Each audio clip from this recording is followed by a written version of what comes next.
Hey guys, hey girls, welcome to Hacking Self Storage. So today what I'm going to do is run through with you exactly how I put an offer in somewhere. And I was doing it all wrong. I was literally, how I used to put an offer in was I send an email to the estate agent and that the offer would be in the email.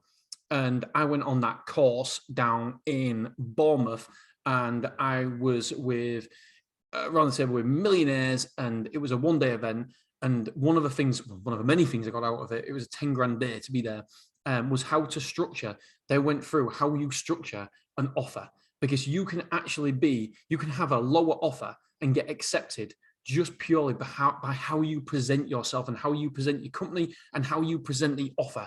And so many people overlook this, including yours truly. But we learn all the time, don't we? And that's what I want to talk to you about. I mean, this is how I got accepted for a building, a £1.75 million building in Beverley. We got accepted for.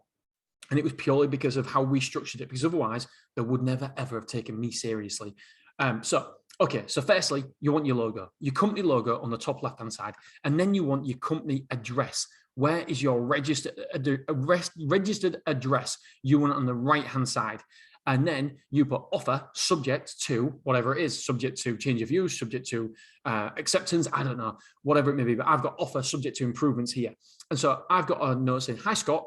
Thanks. So first of all, I want to thank him for his time, because you lead with gratitude. You always lead with gratitude. Number one, thank you for your time and answering me all the questions. I'll be using the facilities as self-storage. You've got to underline what you're using it for. And you've got to tell them a little bit about the industry. So, because this guy, you might have been talking to the estate agent, but he's going to forward this on to the owner. And so you've got to, so the estate agent knows about self-storage, but the owner might not know about self-storage. The estate agent will know about self-storage because you'll talk to him about it. And so you want to put a little bit about self-storage, maybe a line or two or a paragraph about self-storage, just explain it. And by the way, this is in a PDF as well. Please don't, it's got to be an attachment. It just looks better. And at the bottom, by the way, of your, the bottom of every page, I always put Beverly 24-hour self-storage, trading as Stormore. I put, we're a limited company registered in North England and North Wales, registration number, and registered office that is unit 3, but whatever. And so I want to put that in at the bottom of every single, I don't know what it's called. It's like a stamp on bottom of every single page on the PDF. Simple to do. I can't remember exactly what it is. Right. So you want to explain about self-storage. And then what you want to do is you want to give a little bit of background about two things. You want to give a background about yourself, how you got in the industry. Even if you're not in the industry, it doesn't matter. Giving a background about you and why you, because some people might not have, this might be your first self-storage facility. So they can't go on your company. They can't go on your past, past achievements as a company. So they can only go on the past of you, not of your company. So I always like to put something about me. I love the fact that I talk about the fact that we're the world's longest, I love this, the world's longest self-storage podcast. Nobody has done more episodes in the world on self-storage more than we have. We've done over 300 and nobody even comes close. So I like to put that. I like to put the fact that I spoke at the in Vegas, the World Self-Storage Conference, and I like to underline it, but I just emphasize the fact it was the World Self-Storage Conference. I spoke at Europe. You want to put down what you do, and I personally, it's what I do. I put down that I've spoken at different places because I want them to know that I'm a safe bet. They don't have to worry. If it comes up against me and somebody else, and I might be offering £1 per square foot less because I'm not lowballing, I'm giving what I think is a value price, and what I think is a value price and what they think is a value price, there's always going to be some difference. And so if somebody comes in and asks the offering price, then it might be £1 per square foot less than me, but I want to show and represent myself as a safe bet, as like I know what I'm doing, that I've got an expertise in this. I'm one of the world's leaders. That's what I want to come across like. And so I said a little bit about my company. I've been opening since 2012, so that's 10 years. We have 3 facilities, 2 in Hull and 1 in Beverley, and the 4th under contract in Boston, which will be opening later this year. And then because of my new facility, the new one, Clough Road, looks so good, I just said, look, listen, just so you know, here's a picture of our last self-storage facility. This is how well we made it look, kind of thing, and just put a picture in there. You don't, you don't want to, there's a fine line because you don't want to bore the person either. I put either world's longest standing self-storage podcast called Hacking Self-Storage. I spoke and I put finally for the last 3 years we've been nominated at the UK Self-Storage Awards, best facility and independent of the year, something like that, whatever it is. We are now in a financial position to grow because I want to get across that financially we're solid. So we're now we're financially in a position to grow the business and hope to have 10 facilities by the end of 2024, which we do.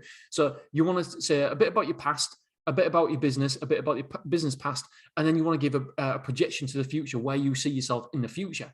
And so then I put the offer in. And then what I want to do is just to show again, and if it's a first time facility, then obviously you can't do this. Maybe you've got another business before, then you can say, listen, and I haven't got any, this is obviously maybe my first self-storage facility. However, here are my management accounts for the business that I currently run or the business that I was involved in or whatever it is.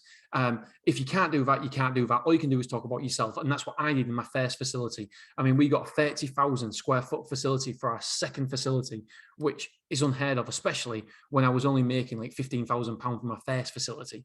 So, and so I talked about myself. I talked about my dreams. I talked about my expectations on the site and what I was going to do to it and how much money I was going to spend on it, because I put in here that I'm going to spend over £1.2 million, which will be well over £1.2 million on this site because it's such a big site that just a shop fit alone will be £1.2 million. And then we need to give it a facelift as well. And we need to put security gates on, CCTV, etc.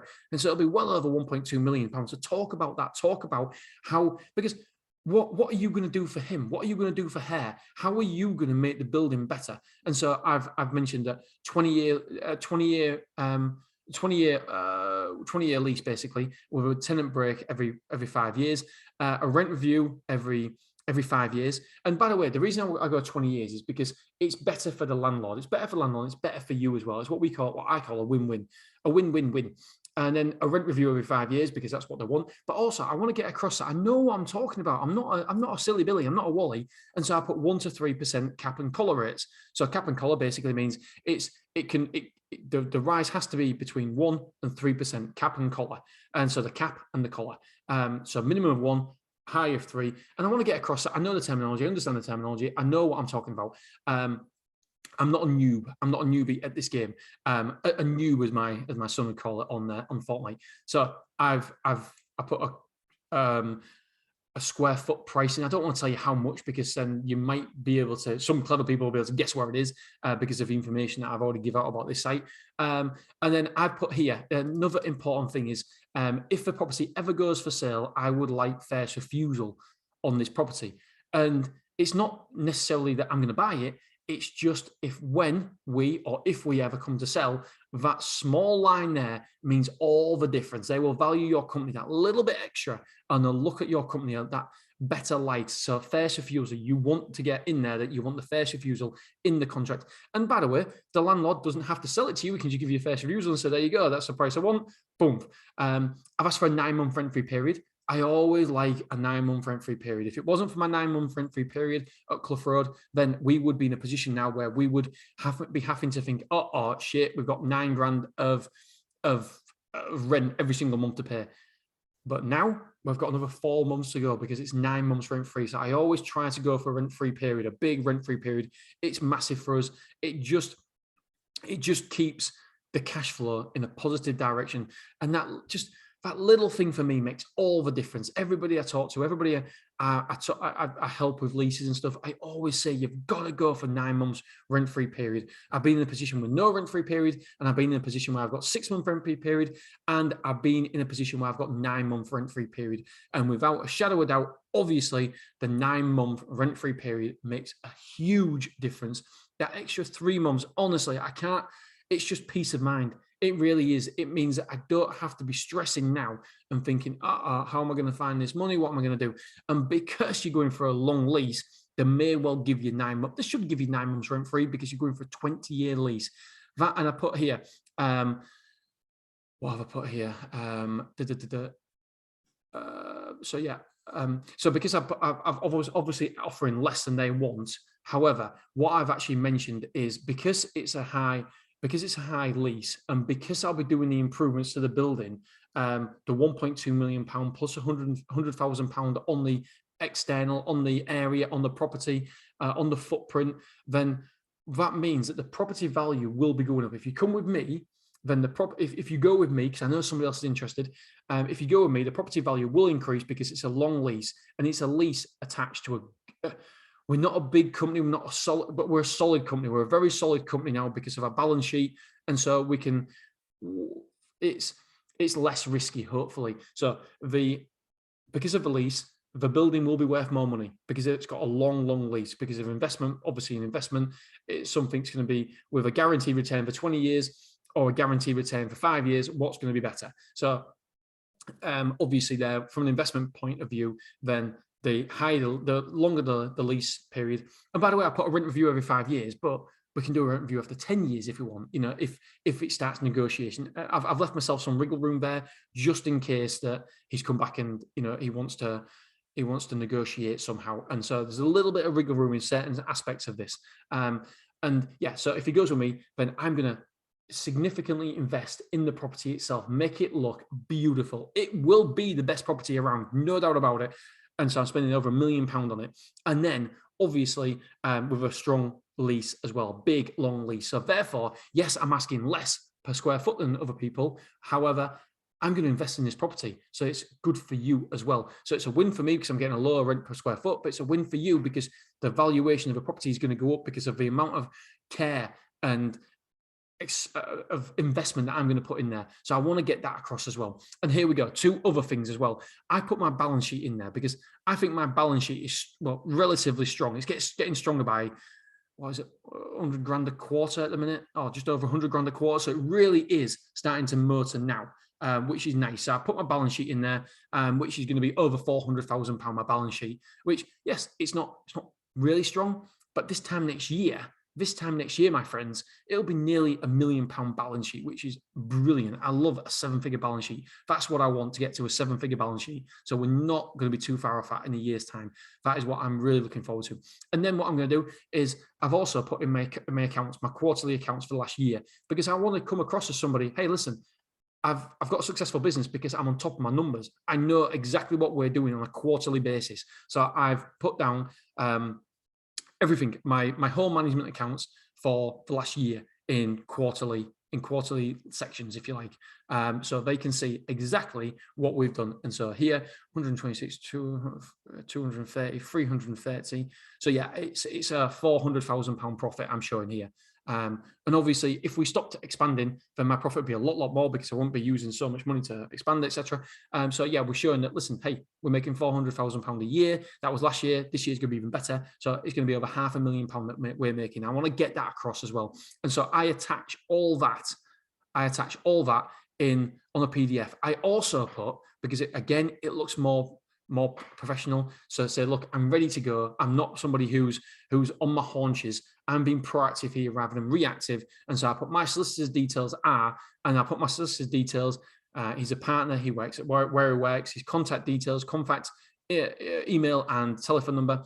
And I put, I hope I've painted a progressive business and someone who is serious about investing into the building to make it town #1 self-storage facility and a building we are all very proud to be a part of. I'm more than happy to meet the landlord over coffee so he can get to know me and the business a little better if he so wishes. Thank you for your time, Scott. Have a great bank holiday weekend, Bosh. And so that just comes up across a little bit more professional rather than what I used to do. I used to just write an email saying, hi, thank you very much. My offer is lease, and this just comes across so much better. One little tip, by the way, if you are buying a facility, if you are buying somewhere rather than leasing somewhere, what you want to get is you want to get your financials in there as well. You want to get across who you're using for your financial help, and you want to put their details in as well. If you can, last time I did it, I had to send across a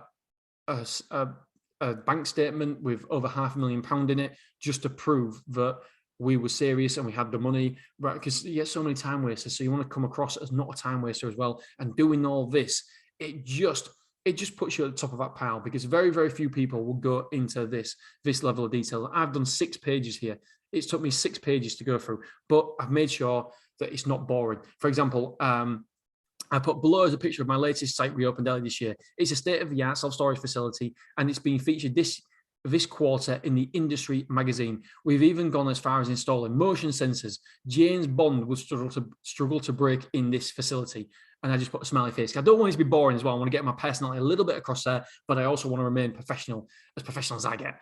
And so I don't want it to be boring. So hopefully it's an insight into me and my business and what we want to do. So yeah, I just wanted to, I know a lot of people struggle with this, and I've had a few emails recently who's asked me to have a look at their offer. And when I've got back to them, I've made changes. And so I thought it'd be helpful for the fact that I've gone through my offer, exactly what I've done and how I've done it. So yeah.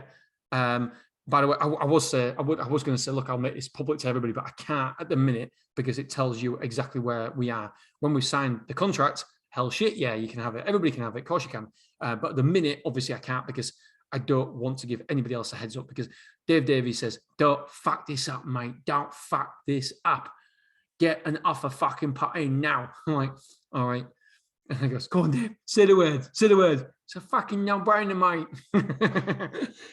But yeah, don't fuck it up.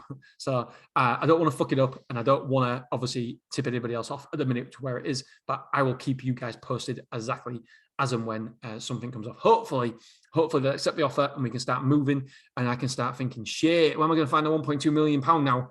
And the asset finance, and here we go again. Getting my little cap out and going around to my little investors and saying, right, okay, come on, here we go again. We've got a big one. We've got a big one again this time, a little bit like Willoughby. Off we go again. Exciting times. I love this shit. Good job that Willoughby, Clough Road is doing exceptionally well and won't need any money. So all the money that we earn from Willoughby and Beverley now can go into this new site, and I don't have to put anything into Clough Road. And this time next year, Clough Road will be generating 20 grand a month as well. So we can put that money into somewhere else as well. We just keep rolling the money up and investing it. Luckily, that I don't need a shit ton of money to live. So yeah. All right, guys. I think that is it. I promised my wife I'd be in and watching telly with her, and here we are. It's 17:26. I've been doing 17 minutes, and yeah, it's 8:30. All right, love you, appreciate you, and I will see you sexy buggers soon. See you soon. Bye. Love you.